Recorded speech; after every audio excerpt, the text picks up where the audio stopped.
O que a Bíblia diz sobre a depressão? Muitas coisas, né? E hoje eu vou falar especificamente sobre o Salmo 116, onde o salmista relata, né, um quadro depressivo pelo qual ele passou e como que ele fez para poder sair dessa situação.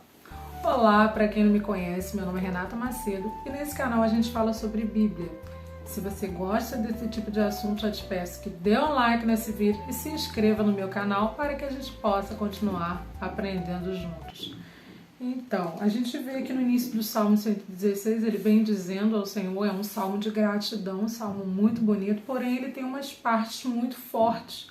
Por exemplo, no verso 3 ele diz: laços de morte me cercaram e angústias do inferno se apoderaram de mim. Caí em tribulação e tristeza. O salmista, a gente vê aqui que ele está num quadro depressivo, porque ele diz que as angústias do inferno se apoderaram dele, e o fato dele dizer que angústias do inferno se apoderaram dele, a gente vê que ele estava com uma tristeza profunda, que ele caiu em tribulação, então ele estava bem confuso, ele estava num momento muito difícil da vida dele.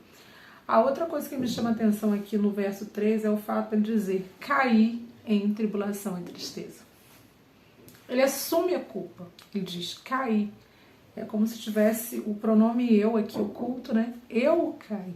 Ninguém me derrubou, ninguém me jogou.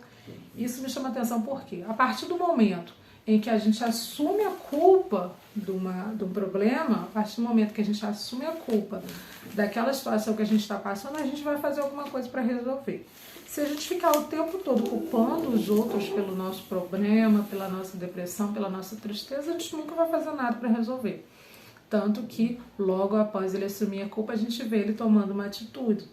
Nos versos 4 e 5 ele diz: então invoquei o nome do Senhor. Ó Senhor, livra minha alma. Compassivo e justo é o Senhor. O nosso Deus é misericordioso. Ele acreditou na misericórdia e na justiça de Deus e pediu a Deus que livrasse a alma dele daquela situação.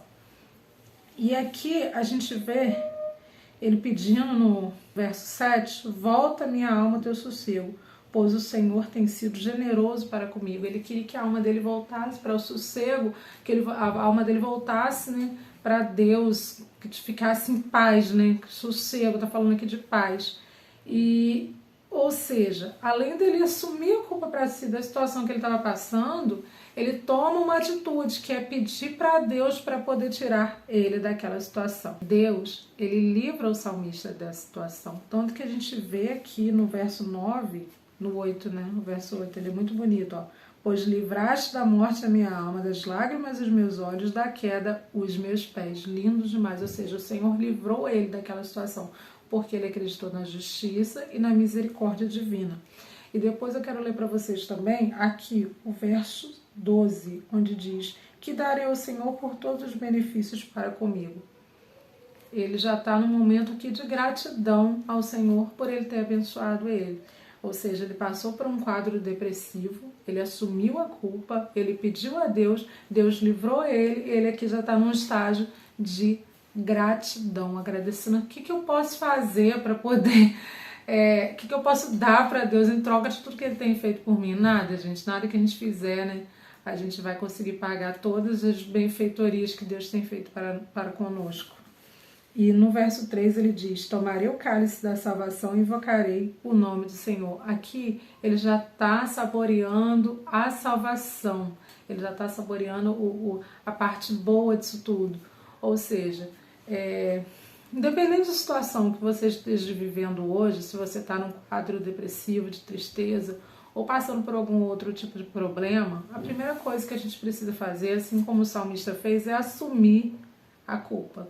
Porque enquanto a gente estiver culpando o outro, culpando nosso pai, nosso esposo, nossa esposa, nossa mãe, o nosso chefe, o nosso amigo, enquanto a gente estiver culpando o outro pela nossa situação, a gente não vai tomar atitude. E além da gente assumir a culpa, a gente não deve ficar com a culpa pra gente, né? A culpa não serve pra nada, é um sentimento que não serve pra nada.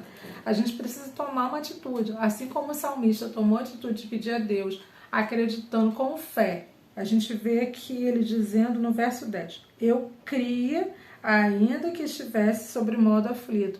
Mesmo no momento de maior tristeza, ele acreditou que Deus ia tirar ele daquela situação.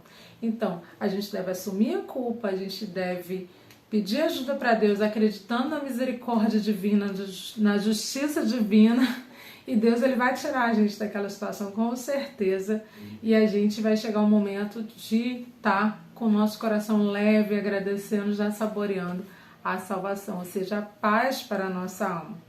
Então é isso que eu queria falar para vocês hoje, né? Porque eu achei muito interessante esse salmo, né? O Salmo 116, que a gente possa estar refletindo sobre ele, né? O que Deus ele pode fazer na vida da gente a partir do momento que a gente assume a culpa e pede ajuda para ele, ao invés de a gente ficar a vida toda reclamando e culpando os outros pelos nossos problemas.